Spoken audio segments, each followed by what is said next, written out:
అపోస్తల కార్యగ్రంథము 2వ అధ్యాయము 42వ వచనమండి. వీరు అపోస్తల బోధ యందు సహవాసమందును రొట్టె విరుట యందును ప్రార్థన చేయుట యందును ఎడతెగక ఉండిరి.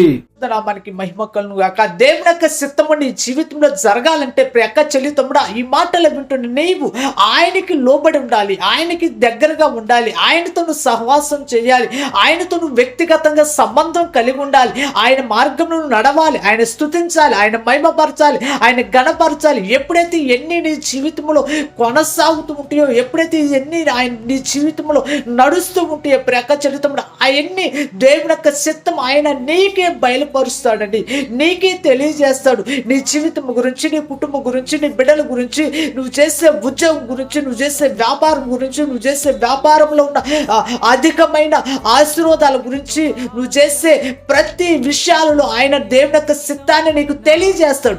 ఆయనతో నువ్వు సంబంధం కలిగి ఉండాలి, సహవాసం కలిగి ఉండాలి, వ్యక్తిగతంగా అనుభవించే అనుభవం అనేది నీకు కలిగి ఉండాలి.